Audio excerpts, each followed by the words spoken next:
제일 마지막 직역하면 이러합니다.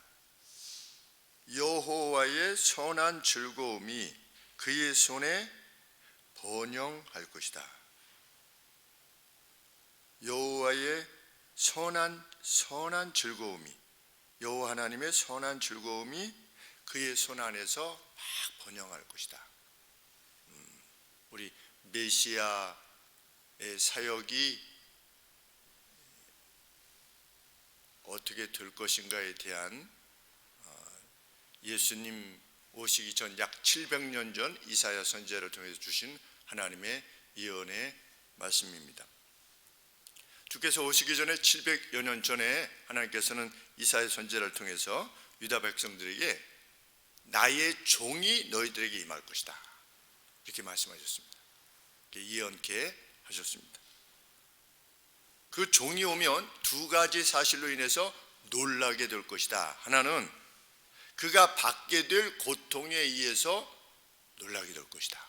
예수님의 고통은 이미 예견되어 있고 하나님의 뜻에 의해서 집행되도록 작정되어 있었던 것입니다. 그 누가 죽인 것이 아니라, 성경은 그 누가 죽인 것이 아니라 누가 죽였다? 예수님을.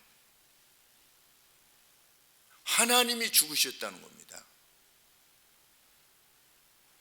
성경이 계속해서 말하고 있는 것은 예수님은 상황 속에서 죽임을 당하신 것이 아니라 하나님이 예수님을 죽이신 주체라는 겁니다.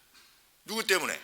우리들 때문에 아들을 내어주신 정도가 아니라 예수님 자신을 죽이신 겁니다. 누가? 하나님 자신이. 그만큼 우리를 사랑하셨다는 겁니다. 죽이기를 기뻐하셨다는 겁니다. 10절 말씀 상반절에 여호와께서 그를 상하게 하시기를 기뻐하셨다. 하나님이 예수님을 상하게 하시는 겁니다.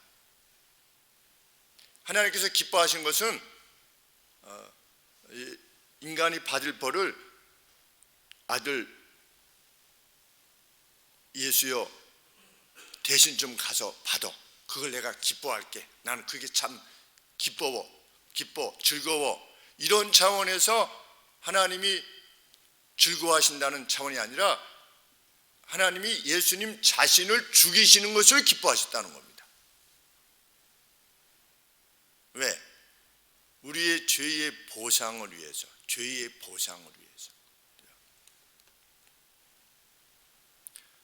하나님은 이를 위해서 하나님의 종을 보내실 것인데 그가 받을 고통이 극심할 것이다. 그가 받는 고통으로 인해서 사람들이 놀라게 될 것이다. 어떻게 저런 고통을 당할 수 있는가? 라고 하는 것 때문에 놀랄 것이요. 또 다른 하나는 전혀 예상치 못한 일이 일어날 것에 의해서 놀라게 될 것이다. 그 이후에 종의 고통, 그리고 종의 고통 이후에 일어날 일들에 의해서 놀라게 될 것이다. 그것이 52장 15절 말씀입니다. 그가 열방을 놀랄 것이며 열왕은 그를 인하여 입을 봉하게 될 것이다. 이는 그들이 아직 전파되지 않은 것을 볼 것이요 아직 듣지 못한 것을 그때 깨닫게 될 것이기 때문이다. 이야, 죽음과 부활과 영생이 있구나 라고 하는 사실, 아직 전파되지도 못하고 들어보지도 못한 그것을 깨닫게 될 것인데 그 전에 뭐가 있을 것이다? 14절 말씀에, 52장 14절 말씀에 이왕에는 그 얼굴이 타인보다 상하였고 그 모양이 인생보다 상하였으므로 무리가 그를 보고 놀라게 될 것이다. 이 두 가지 사실을 이미 예수님 오시기 전 700년 전에 밝혀놓으신 겁니다. 그 밝혀놓으신 바대로 예수님이 오셔서 고통당하셨다는 것입니다. 신의 예언의 말씀이 실현됐다는 것입니다. 그리고 이제껏 들어보지 못한 부활, 그리고 승천, 그것으로 말미암는 영생에 대한 확신, 이것으로 인해서 놀랄 것이라고 그랬는데 정말 예수님 당대에 사람들이 이렇게 놀라게 된 것입니다. 하나님의 예언은 실현되었습니다.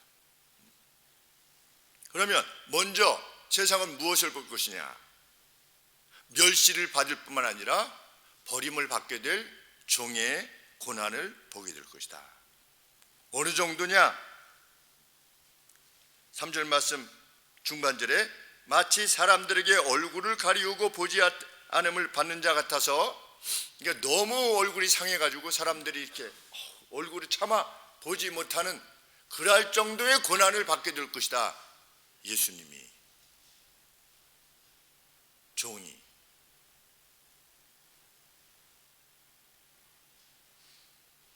슬픔과 찔림과 상함이 그를 쫓을 것이다. 5절 말씀.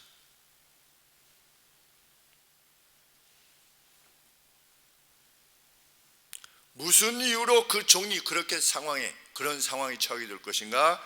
유일한 이유는 죄의 전가 때문이다. 사람들의 죄악 때문에 그가 뭉개질 것이며, 크로시 된다. 그러니까 도마도가 이렇게 뭉개지듯이 그냥 뭉개지는 것입니다. 사람들의 죄악 때문에 그가 뭉개질 것이며, 사람들의 안녕을 위해서 그가 채찍질을 당할 것이며, 그가 채찍에 맞음으로 우리가 힐링을 얻게 될 것이다. 이렇게 700년 전에 예언해 놓으신 것입니다. 누가 그렇게 하기로 결정하셨는가? 하나님이 그렇게 하시기로 결정하셨다. 역사는 하나님의 주도에 이루어지는 것이다. 예수님께서 말씀하셨습니다. 나는 알파와 오메가다. 나는 처음과 마지막이다. 달리 말하면 내가 역사의 주관자다.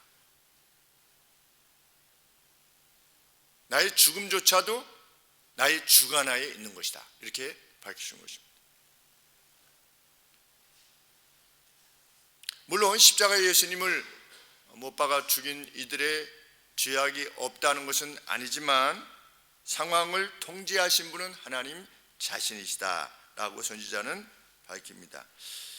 이 말씀에 접하게 될 때 참으로 오랫동안 이 말씀에 접하고 있으면서도 그것이 무엇을 의미하는지 잘 깨닫지 못했었는데, 비로소 예수님께서 십자가상에서 말씀하신 내용의 의미를 깨닫게 됩니다. 십자가상에서 예수님을 십자가에 못 박아 죽였던 이들에 대해서 뭐라고 말씀하십니까? 아버지여 저들을 사하여 주옵소서. 왜 사하여 달라고 그랬습니까? 저들이 하는 것이 무엇을 의미하는지 알지 못하기 때문입니다. 이렇게 말씀하셨습니다. 어떤 차원에서? 지금 예수님이 누구에 의해서 죽임을 당하는 것이다? 오래전부터 예고되어진 하나님에 의해서 살해당하고 있다고 하는 사실을, 죽임을 당하고 있다는 사실을 누가 모르는 겁니까? 십자가에 못 박았던 사람들이 모르는 겁니다. 자신들이 죽였다라고 생각하는 겁니다. 예수님은 기도할 수밖에 없는 것입니다. 그 정황을 만들어내신 분은 누구십니까? 하나님 자신이십니다. 그 정황 속에서 미처 깨닫지 못하고 행했던 자들, 예수님은 죽으셔야 되니까 누군가의 손에 의해서 죽어야 되는 것입니다. 주여 저들을 사하여 주옵소서. 저들은 저들이 행하는 것에 대해서 알지 못하기 때문입니다. 역사의 주관자가 계셔서 역사를 그렇게 이끌어가고 계신다는 사실에 대해서 전혀 알지 못하기에 이 일을 행한 것이니 저들을 용서하여 주시옵소서 라고 예수님이 기도하실 수밖에 없는 것입니다. 그것은 빌라도의 죄악 때문도 아니요, 사두개인과 대제사장의 죄악 때문도 아니요, 가룟 유다 때문에 죽으신 것도 아니고, 무엇 때문에 죽으셨느냐? 우리의 죄 때문에 죽으셨다. 하나님은 죽음을 결정하셨다. 아들의 죽음을.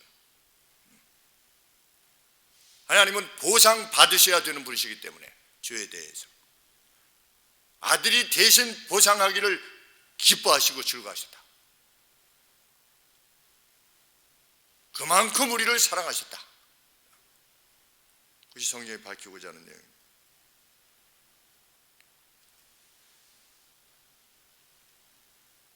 이를 위해서 하나님은 그 종을 상하게 하시기를 기뻐하셨다.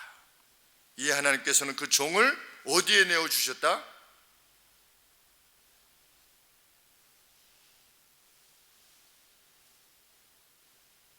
슬픔의 질고를 당케 하셨은즉, 같이 붙어 있습니다. 원문에 이러합니다. 여호와께서는 그를 뭉개시기를 기뻐하셨다. 어떻게 하심으로? 그를 슬픔에 내어주심으로, 그리프에 내어주심으로. 그랬는데 여기서 그리프라고 하는 단어가 무엇인가 이렇게 봤더니 수모입니다. 수모. weak, 약함, sick, 병듦, 이런 번역이 가능한 단어인데, 한마디로 말하면 예수님을 수모에 내어주심으로 그를 뭉개시기를 기뻐하셨다. 누가? 주체가 누구입니까? 여호와 하나님이십니다. 예수님이 그들의 손에 의해서 뭉개지시기를 기뻐하셨다가 아니고 하나님 자신이 그를 뭉개기를 기뻐하셨다고 하는 것입니다. 누가 찔렀느냐? 하나님이 찔르신 것이고, 누가 채찍으로 때리신 것이냐? 하나님 자신이 채찍으로 때리신 것이고,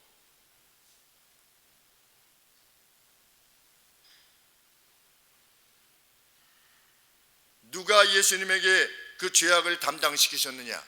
하나님 자신이 담당시키셨다는 것입니다. 그 역사의 목적입니다. 그리고 그 일을 이루셨습니다.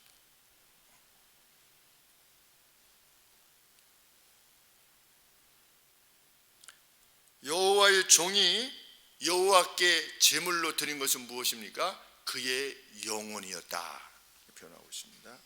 그 영혼을 속건 제물로 드리기에 이르면, 그 영혼을, 여호와의 종이 그 영혼을 드리는 겁니다. 실로 예수님께서 우리의 죄를 인해서 그 하나님의 진노를 직면하게 되었을 때, 모든 인류의 죄악으로 말미암는 하나님의 분노에 직면하게 되었을 때 예수님의 영혼이 받게 될 그 압박, 그것이야말로 예수님이 우리를 위해서 대신 지어주신 고난의 정수인 겁니다. 예수님이 찔림 받으시고 손에 못을 박히시고, 이것이 진수가 아니라 그의 영혼, 하나님의 진노를 감당해야만 되는, 하나님께서 우리 인간들의 죄로 말미암아 부으셔야만 하는 그 진노를 감당해야만 되는 그 예수님의 영혼의 압박, 그것이야말로 우리가 정말 예수님의 십자가를 생각할 때 기억해야만 되는, 왜? 그 하나님의 진노 가운데 무엇이 있기에? 우리가 지어냈던 죄에 대한 진노의 그 책임, 그것도 속하여 있기에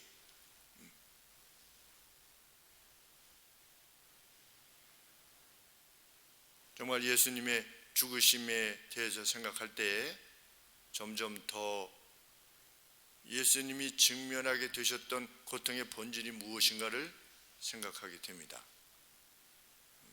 그리고 그것이야말로 영혼의 고통이야말로, 그래서 어떻게 되셨습니까? 하나님에 의해서 버림을 받게 된 것입니다. 버림을.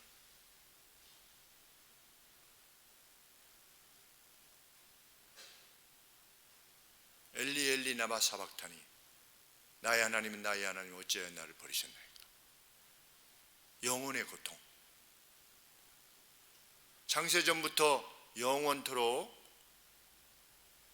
삼위일체로서의 분리할 수 없는 그 하나이신 예수님과 하나님과의 관계가 인간의 죄로 말미암아 멀어지게 되는,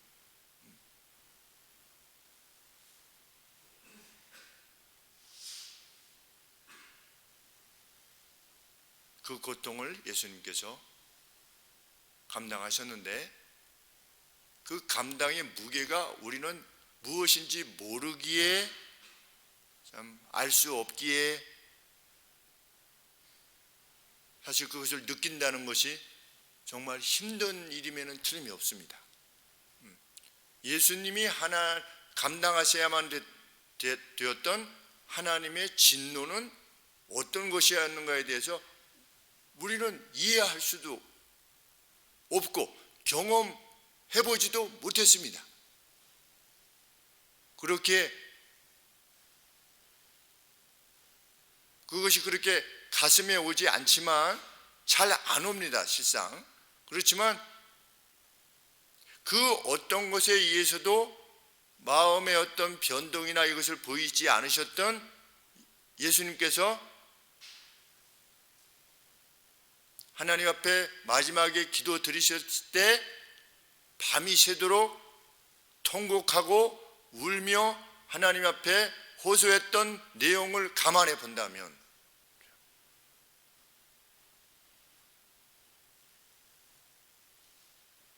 그 어떤 것에 의해서도 뭐 원수가 죽이려고 해도 개의치 않고 또 뭐 제자들이 배반을 해도 전혀 요동함이 없으신 것 같은 그런 이 내용을 보는데 그런 예수님이 십자가에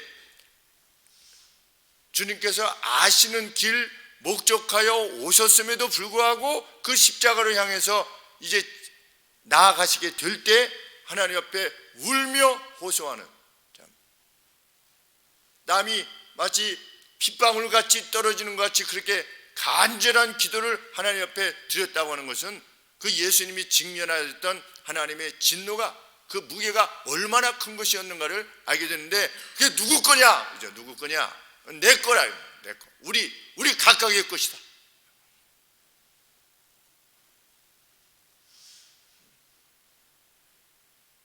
그분의 영을 내어주셨다. 우리 요한복음 19장 30절 말씀에 고개를 숙이시고 무엇을 내어주셨는가? 그분의 스피릿을 영혼을 기브업 하셨다. 내어주셨다. 렌더 하셨다. 내어주셨다. 우리를 위해서 내어주셨다. 무엇을 내어주셨느냐? 그의 영혼을 내어주셨다.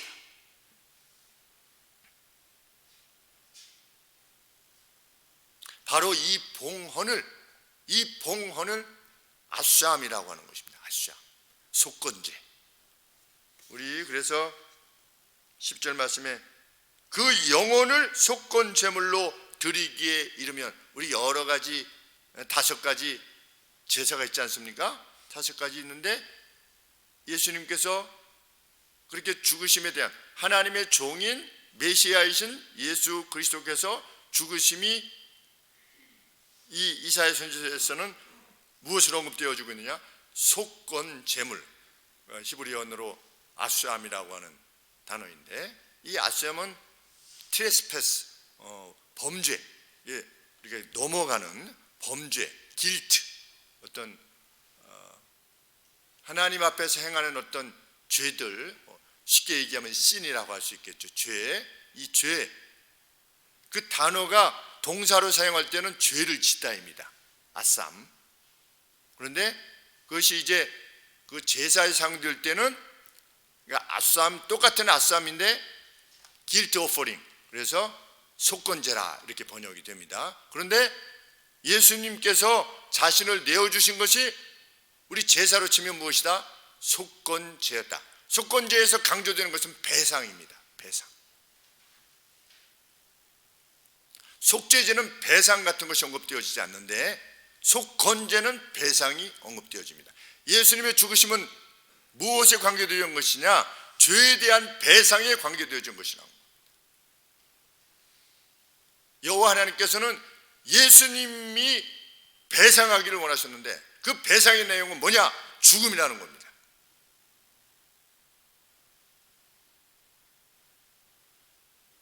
이 아쌈은 먼저 죄를 언급한 다음에 죄의 빚, 죄를 지면 빚을 지게 되는 것이죠. 그 죄를 가리킨 이후에 보상, 속죄, 등을 가리킵니다. 그래서 주님의 죽으심을 이 속건 제물로 밝히고 있는 것은 그리스도의 죽음이 속건제의 속성을 지니고 있기 때문입니다. 속건제를 언제 드리느냐? 제사장만 먹어야 되는 것을 모르고 먹은 겁니다. 그럴 때 또 첫째는 하나님 앞에 드리라고 했는데 첫째 양이나 소를 잘못해가지고 잡아먹은 겁니다. 뭐 그럴 수 있지 않겠습니까? 그렇게 먹었을 때 하나님께 속한 것을 그렇게 잘못했을 때, 또 나실인이 맹세를 했다가 맹세를 잘못해가지고 파기했을 때, 정혼한 여종과 동침했을 때,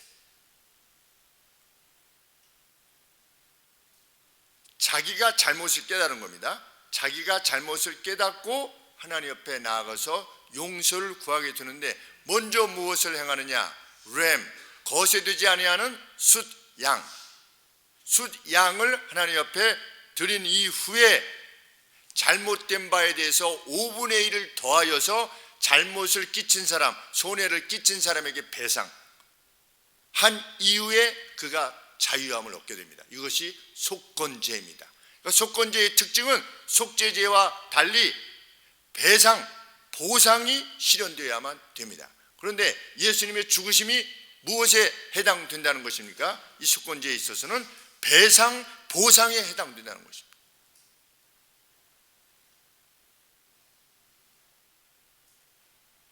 예수님께서도 말씀하시지 않았습니까?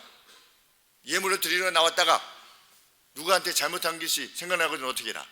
먼저 가서 용서를 구하고 화평한 다음에 와서 제사를 드려라. 먼저 그것을 보상하라는 겁니다. 배상하라, 보상하라. 그게 속건제가 지니고 있는 강조점입니다.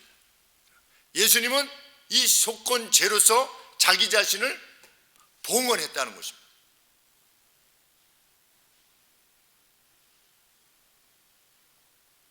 배상하지 않으면 속죄가 없기 때문입니다. 그래서 예수님은 요한복음 10장 15절에서 나는 양을 위하여 목숨을 버리노라 이렇게 말씀하십니다. 배상하신 것입니다. 하나님의 공의를 보상한 것입니다. 하나님은 그것을 기뻐하셨다는 겁니다. 예수님의 죽으심을 기뻐하셨다는 겁니다. 하나님의 공의가 그것을 요구하셨다는 겁니다.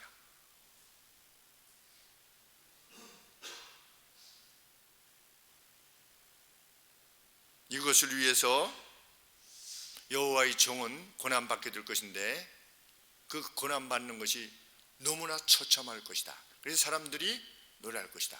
그런데 사람들은 그 이유를 알지 못할 것이다.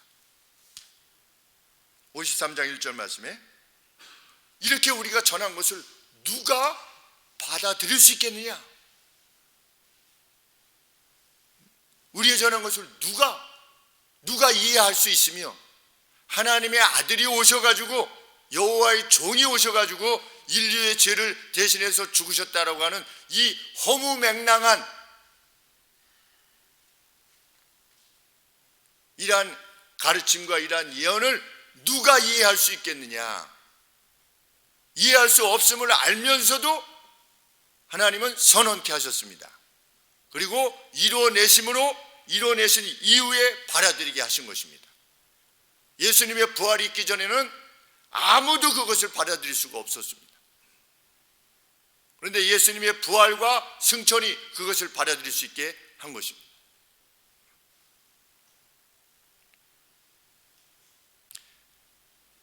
예수님께서 여호와의 종이신 예수님께서 이것을 이루신 후에 일어날 일들에 대해서 예언하십니다.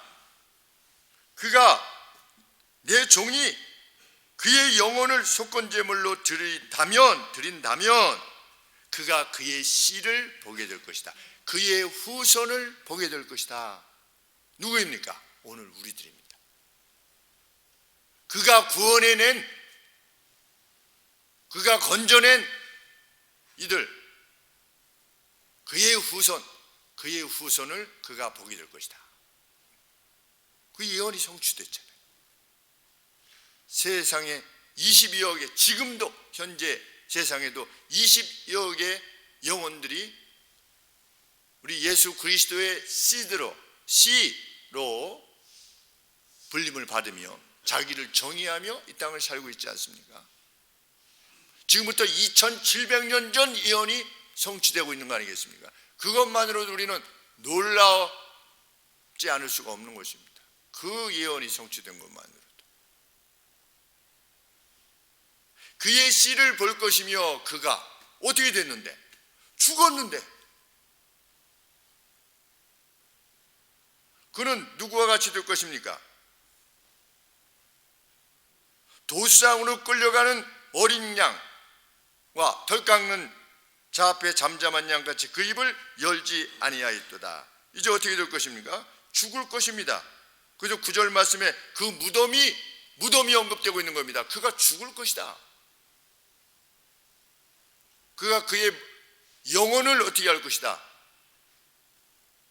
봉헌할 것이다. 그가 죽을 것이다. 그런데 죽은 이후에 그가 자기 자신을 그렇게 속건제물로 드리면 그가 무엇을 볼 것이다? 그의 씨를 볼 것이다. 그의 후손을 볼 것이다. 볼 것이라고 하는 뜻은 무슨 의미겠습니까? 그가 다시 살겠다는 거지요. 부활에 대한 언급인 것입니다. 그가 그 죽음에 묶여있지 않을 것이다. 그가 다시금 살아나서 보게 될 것이다. 뭐를? 그의 씨들을. 영어로 SEED, 씨드고 한국말로도 씨니까 뭐 아주 헛갈리긴 하지만 여하간에 하나님의 자녀들을 보게 될 것이다.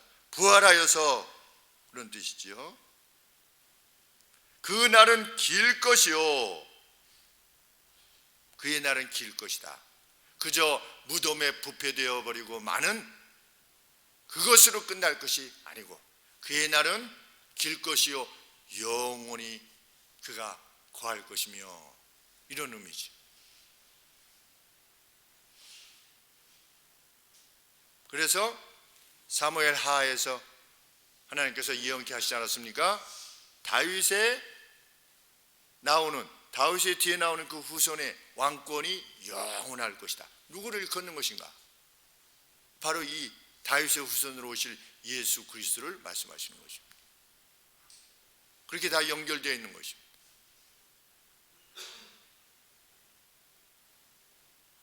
이제 곧 우리가 또다시 노래할 부활, 바로 그것입니다. 우리가 매 주마다 기념하고 기뻐하고 모이지 않을 수 없는 그 격한 감사와 즐거움을 지니게 된 이 주일, 부활을 기념하여 모이는 이 주일, 우리가 결코 포기할 수 없는 이 주일의 이유입니다.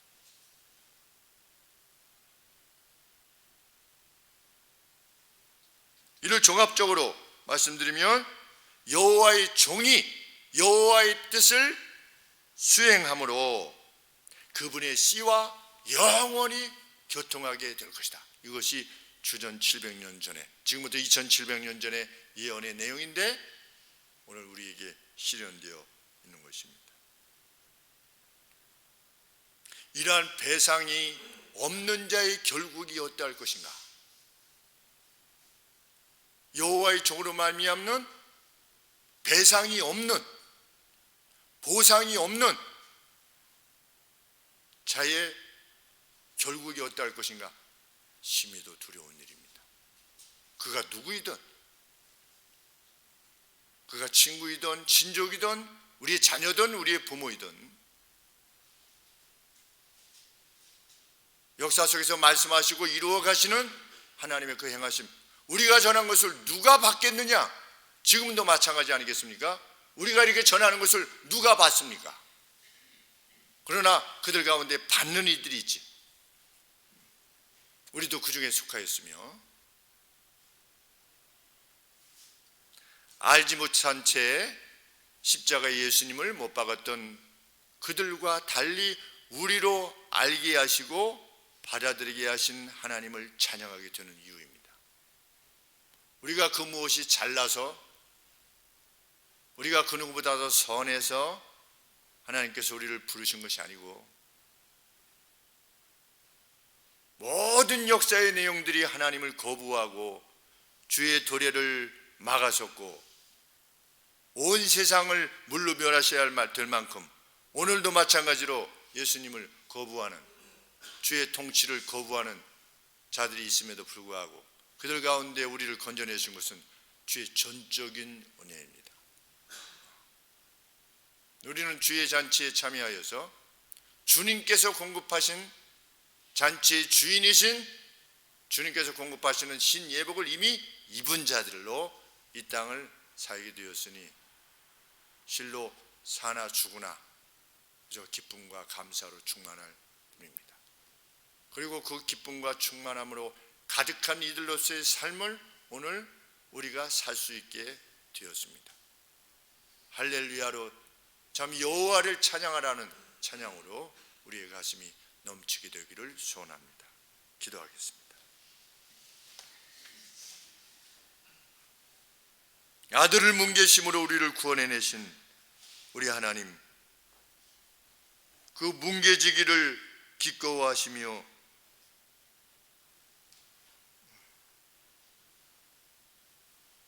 땀방울이 핏방울같이 되도록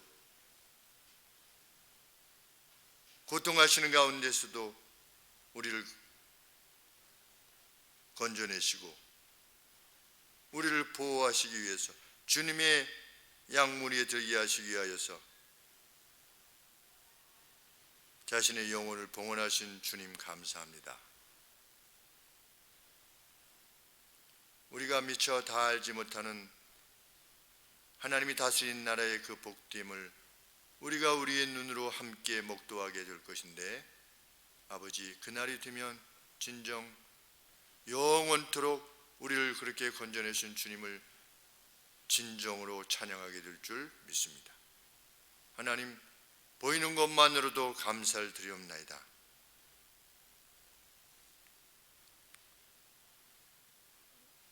우리 자신의 생명이 하나님에 의해서 전적으로 주어진 것임을 결코 잊지 아니하고 나아가는